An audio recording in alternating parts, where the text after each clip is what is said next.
नमस्कार, मैं रमेश आहूजा। आप सभी का मेरे YouTube चैनल पर हार्दिक स्वागत है। दोस्तों, हम आज बात करेंगे राहु केतु के राशि परिवर्तन की। ये राशि परिवर्तन 18 मई 2025 को होने जा रहा है। राहु का राशि परिवर्तन कुंभ राशि यानी एक्वेरियस साइन पर होने जा रहा है और केतु का राशि परिवर्तन सिंह राशि यानी लियो साइन पे होने जा रहा है। तो दोस्तों, ये राशि परिवर्तन धनु लगन के जातकों के लिए या सेजिटेरियस एसेंडेंट के नेटिव्स के लिए कैसा होने जा रहा है, उसके बारे में मैं विश्लेषण करने जा रहा हूँ।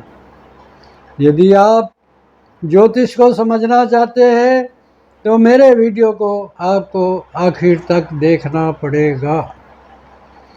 तो विश्लेषण शुरू करने से पहले मैं राहु केतु के बारे में कुछ बातें आपको बता देना चाहता हूँ। हमेशा राहु और केतु वक्र गति से चलते हैं, यानी एंटी क्लॉकवाइज चलते हैं।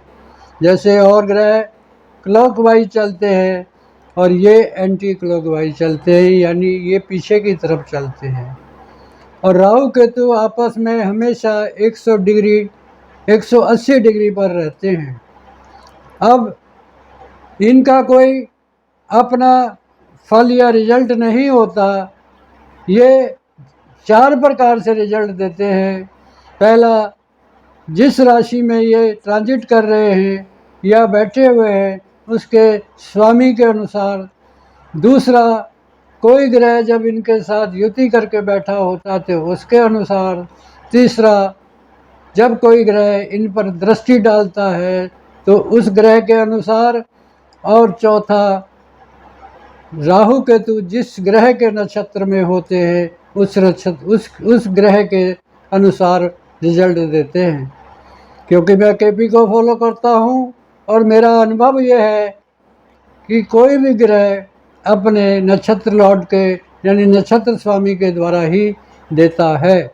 तो यहाँ पर मैं नक्षत्र स्वामी के अनुसार ही विश्लेषण करने जा रहा हूँ।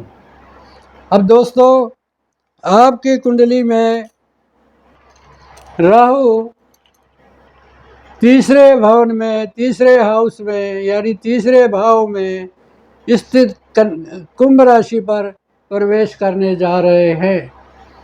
राहु केतु हमेशा तीसरे, छठे, 11वें में शुभ फल देते हैं।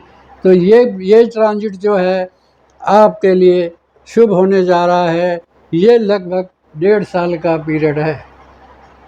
अब यहाँ पर राहु जो है आपको प्रबल पराक्रमी बनाने जा रहा है, यानी बहुत एक्टिव करने जा रहा है। आपको बहुत एक्टिव करने जा रहा है, आपको सुख देने जा रहा है, आपके स्पाउस से सुख देने जा रहा है। यहाँ से राहु,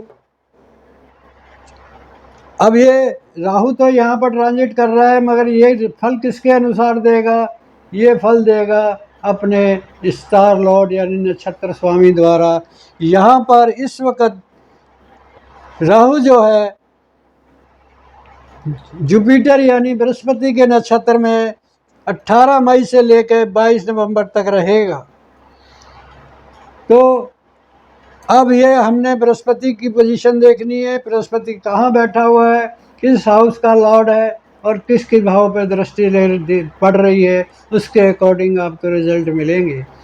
यहाँ पर एक अच्छी बात यह है कि राहु बृहस्पति के नक्षत्र में है और बृहस्पति की राहु पर दृष्टि है, तो ये अत्यंत शुभ हो गया। तो बृहस्पति की बात करते हैं। बृहस्पति क्या देने जा रहा है आपको? यहाँ पर बृहस्पति 2 हाउस का लॉर्ड है, फर्स्ट का और फोर्थ का। पहला क्या है अपना और दूसरा क्या है सुख का। यहाँ पर ये बृहस्पति 21 जुलाई तक इस हाउस यानी फर्स्ट हाउस का रिजल्ट देगा और 21 जुलाई से 18 अक्टूबर तक आपको फोर्थ हाउस का रिजल्ट देगा और उसके बाद 18 अक्टूबर से 22 नवंबर तक फिर फर्स्ट हाउस का रिजल्ट देगा।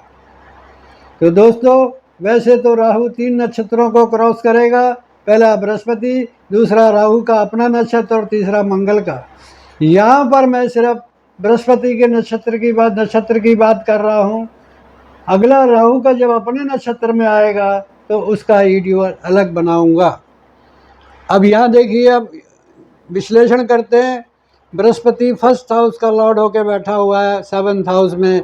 यदि आपकी अभी तक शादी नहीं हुई है तो शादी का योग बनने जा रहा है, जिससे आपका मान सम्मान बढ़ेगा। दूसरा, ये विदेशी संबंधों का होता है। किसी विदेशी संबंधों से, किसी विदेशी एक्टिविटी से आपका मान सम्मान बढ़ेगा। किसी भी प्रकार का ये प्रत्यक्ष शत्रु का भाव होता है, उसके ऊपर आप हावी हो गए और उससे भी आपको लाभ मिलेगा, उससे भी आपका मान सम्मान बढ़ेगा। अब यहाँ से बृहस्पति 3rd हाउस को देखेगा, तो 3rd हाउस क्या है? 3rd को देखेगा तो 7th क्या है? ये आपका व्यापार हो गया एक तरीके से। तो कौन से व्यापार करने वाले या कौन से काम करने वालों के लिए ये बृहस्पति अच्छा होने जा रहा है, ये राहु अच्छा होने जा रहा है? पहला, पराक्रम। जो व्यक्ति हाथ के काम करने वाले हैं, कोई मजदूर है, कोई मिस्त्री है, कोई कारपेंटर है, कोई ड्राइवर है, कोई रेल का ड्राइवर है, कोई पायलट है, तो इन लोगों के लिए अच्छा है। यदि आप कोई यूट्यूब का काम करते हैं, कोई ऑनलाइन काम करते हैं, कोई राइटर का काम करते हैं, कोई प्रोड्यूसर का काम करते हैं, कोई प्रकाशन का काम करते हैं, कोई आप क्या कह सकते हैं, आप कोई वेबसाइट का काम करते हैं, कोई ऑनलाइन काम करते हैं, कोई छोटी मोटी यात्रा वाला काम करते हैं, आपके छोटे भाई बहनों की तरक्की हो सकती है। और कोई रिसर्च का काम करते हैं तो उसमें भी आपकी अचानक तरक्की होने जा रही है। उसके बाद बृहस्पति जो है आपके 11th हाउस को देख रहा है, 1st, 7th और 11th देख रहा है, और उस पर राहु की दृष्टि है। तो आपको कोई अच्छा लाभ होने जा रहा है और आपका बड़े भाई बहनों से, मित्रों से की वजह से भी मान सम्मान बढ़ेगा, आपके संबंध बनेंगे।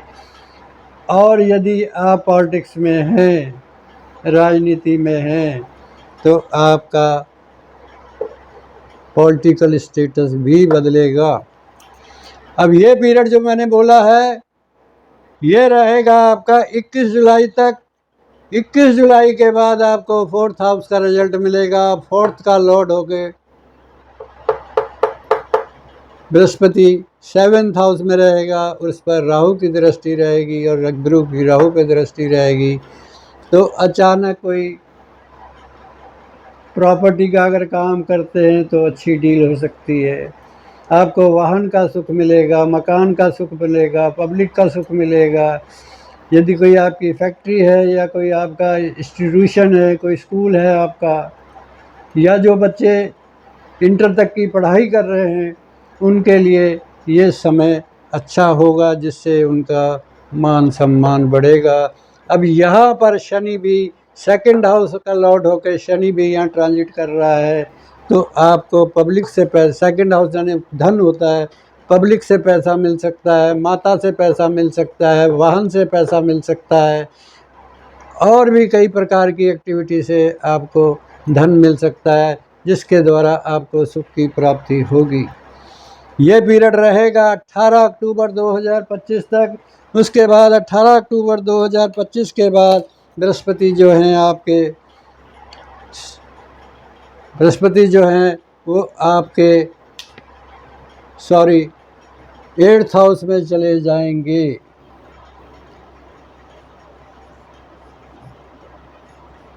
8th हाउस क्या होता है? अचानक धन प्राप्ति का होता है, गूढ़ विज्ञान का होता है, रिसर्च का होता है, अध्यात्म का होता है। तो आपका 1st का लॉर्ड होकर अष्टम में होगा, तो आपका मान सम्मान भी बढ़ सकता है, आपकी प्रतिष्ठा भी बढ़ सकती है, अचानक पद प्रतिष्ठा बढ़ सकती है, आपको अध्यात्म की तरफ जाएंगे और आपको कोई वसीयत का धन भी मिल सकता है। इस प्रकार की इवेंट्स आपकी होंगी। यदि अगर ये अशुभ फल में आ गया तो आपको फिजिकल बीमारी हो सकती है, जैसे लीवर, किडनी वगैरह का प्रॉब्लम हो सकता है। तो दोस्तों, ये तो रहा बृहस्पति, ये तो रहा राहु की बात अब तक करी। अब हम केतु की बात करते हैं। केतु आपकी कुंडली में 9th हाउस में सिंह राशि में ट्रांजिट करने जा रहा है। केतु एक सात्विक ग्रह है और आपका ये धर्म और न्याय का और सूर्य की राशि का है, तो सूर्य भी एक सात्विक ग्रह है। तो यहाँ पर आप धर्म और न्याय की बात करेंगे। अचानक आपका मान सम्मान बढ़ेगा, आपकी विदेश यात्रा हो सकती है, आपकी तीर्थ यात्रा हो सकती है, आपका कोई उच्च पद की प्राप्ति हो सकती है। यहाँ पर आप अब केतु जो सूर्य के नक्षत्र में है, तो सूर्य की भी हम पोजीशन देखेंगे। सूर्य आपका 6ठे हाउस में 15 मई से 15 जून तक रहेगा। ये पीरियड जो है आपका 6th हाउस जो होता है वो जॉब का होता है। जॉब से भाग्य उदय होगा आपका, यानी उच्च पद प्राप्त हो सकता है, प्रमोशन हो सकता है, कोई मुकदमे से आपको लाभ होगा जिससे आपकी विजय हो सकती है। ये न्याय है, ये मुकदमा है, तो आपको न्याय आपके फेवर में न आपको न्याय मिल सकता है। आप संघर्ष के द्वारा अपने भाग्य को उदय करेंगे। ये रहेगा 16 जून तक। और 2 जून को यहाँ पर मंगल जब केतु के साथ युति करेगा, तो अचानक आपका मंगल आपका पंचम का लॉर्ड होके और भाग्य के साथ, और ये केतु के साथ जब बैठेगा, तो निश्चित रूप से आपको कोई ऊंचा पद प्राप्त होने जा रहा है। आपका भाग्य एकदम उछलेगा। आपकी विदेश यात्रा, धर्म यात्रा, आपकी हायर एजुकेशन में आपको सफलता मिलेगी। यदि आप हायर एजुकेशन के लिए विदेश जाना चाहते हैं, तो अचानक आपके जाने की संभावना पड़ती है। उसके बाद 16 जून से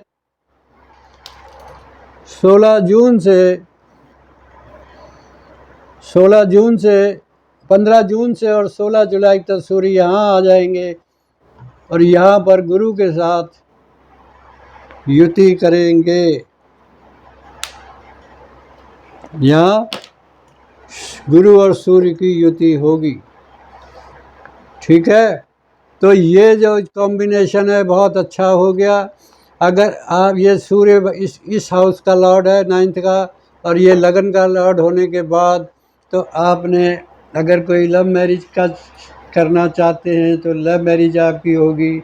आपको अपने स्पाउस के द्वारा भाग्य उदय होगा और कोई विदेशी डील द्वारा आपका मान सम्मान बढ़ेगा। तो ये चीज़ जो रहेगी 16 जुलाई तक रहेगी। और 16 जुलाई के बाद सूर्य जो है आपका कर्क राशि में अष्टम में आ जाएगा। तो ये थोड़ा 4 दिन का पीरियड आपके लिए मुझे कुछ अच्छा नहीं दिखता। इसमें आपका भाग्य में रुकावट आएगी और कोई जो कार्य हो रहे होंगे उसमें रुकावट आ सकती है। तो दोस्तों, ये एक जनरल प्रेडिक्शन है। दूसरी बात और मैं कहना चाहता हूँ, यदि आपको बृहस्पति की दशा चल रही है, राहु की अंतरदशा, पर्यंतर दशा या महादशा चल रही है, या केतु की महादशा अंतरदशा पर्यंतर चल रही है, या सूर्य की महादशा अंतरदशा पर्यंतर चल रही है, तो ये आपको रिजल्ट अवश्य मिलेंगे। अब ये रिजल्ट शुभ और अशुभ दोनों प्रकार के हो सकते हैं। अब आप कहेंगे ये कैसे देखें, तो इसके लिए यदि नक्षत्र का स्वामी मित्र है तो शुभ रिजल्ट मिलेंगे, और नक्षत्र का स्वामी अगर शत्रु है तो नेगेटिव रिजल्ट मिलेंगे। अब आप कहेंगे ये किसे देखें, तो ये ट्रांजिट में जैसे जैसे ग्रह घूमते रहते हैं, इनके उपनक्षत्र बदलते रहते हैं। तो दोस्तों, ये एक जनरल प्रेडिक्शन मैंने दी है। यदि आप इंडिविजुअल प्रेडिक्शन लेना चाहते हैं तो मेरे इस नंबर पर आप कांटेक्ट कर सकते हैं। 8383931788। एक बार नंबर ये व्हाट्सएप पर आप कॉन्टेक्ट करिए मेरे साथ 8383931788। तो दोस्तों, जितना ईश्वर ने ज्ञान दिया उसके अनुसार मैंने विश्लेषण कर दिया है। यदि कोई विश्लेषण में कमी रह गई हो तो उसके लिए मैं क्षमा का पात्र हूँ। और यदि आपको मेरा वीडियो अच्छा लगा तो लाइक शेयर कमेंट्स करें। और अभी तक मेरे चैनल को आपने सब्सक्राइब नहीं किया तो प्लीज़ मेरे चैनल को सब्सक्राइब। आखिर में आपका बहुत बहुत धन्यवाद। नमस्कार।